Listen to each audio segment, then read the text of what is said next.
pleased to be in this exhibition. No, that's not David Bowie. David Bowie's more like ground control to Major Tom. My name is David Shrigley, and I was born on the 17th of September 1968 in Macclesfield, Cheshire, England. I live in Glasgow in Scotland and have lived there for 20 of your Earth years, and I live in a flat with my girlfriend, don't have any pets, don't have any children, don't have any plants.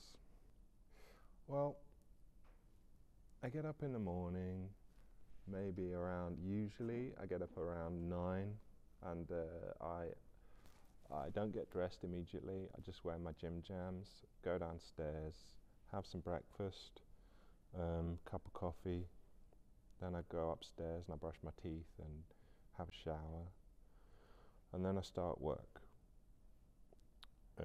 And then the work that I do is mostly, well, I do a lot of drawing, and I'm kind of probably best known for my drawings, but in recent years I guess I've had opportunities to show in big spaces, and I guess I've always made sculptural work and photography and films as well, but I kind of haven't really the majority of the work that I've shown,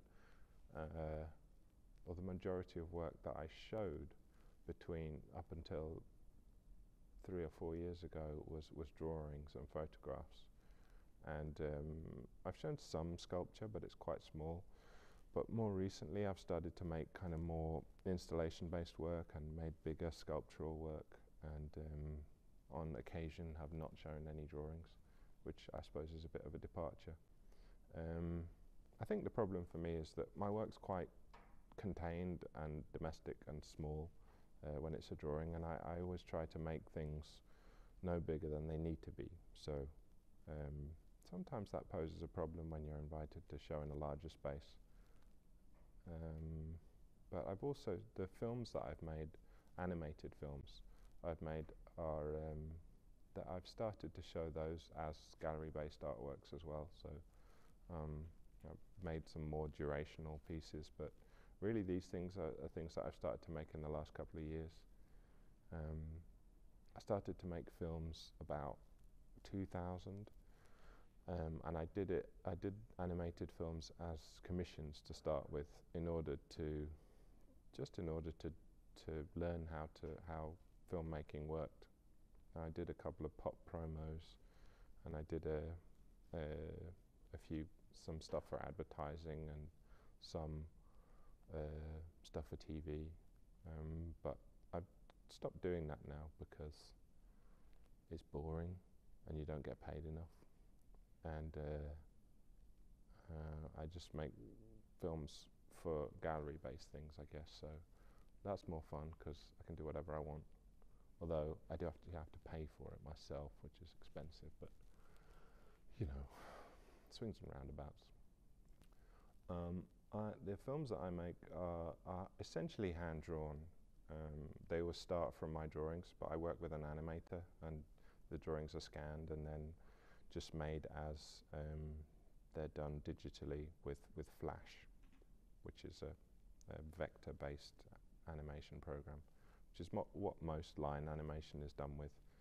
It's a pretty ubiquitous piece of software, but I don't know how it works. I just email stuff to the animator, and then I say, I don't know, I want this guy's head to fall off or something and bounce on the ground, and he says, okay, can you draw the severed head and maybe his eyes rolling? And I do that, and I email those to him, and then he does it and uploads it to an FTP site, and I download it at the end of the day and have a look at it, and then I make comments, and that's how I make the animation. It's pretty simple process.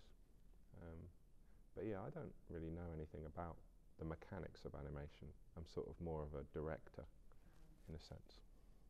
I made the mistake once of going to a conference about illustration, and then it was sort of like a panel discussion with 5 other illustrators. Well, I don't think of myself as an illustrator because I don't really do illustration. I mean, I've done 1 or 2 record covers and odd things for magazines, but it's really just something I do because it's kind of interesting, or because I like the band or the magazine or something.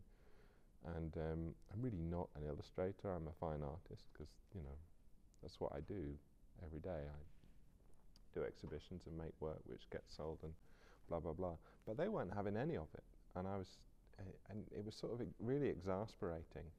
And I said, well, I had to introduce myself, and I said, well, you know, whilst I have done some illustration, essentially I'm not really an illustrator. And the crowd, there was sort of a murmur in the crowd, like, and then the other people, the other illustrators were like, what do you mean you're not an illustrator? Of course you're an illustrator, you fool, you know. And I was just like, all right, I better leave it there then, because it was just a really stupid argument. But it's, you know, what I do to make money, what I do all day, every day, is essentially make fine art objects. Some of them are drawings, which are used as illustration.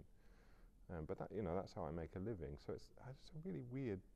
I don't understand why people would ask me that question in knowledge of what I actually do. You know, whenever I've done illustration, I'm just like, they say, would you do an illustration for Esquire magazine or something?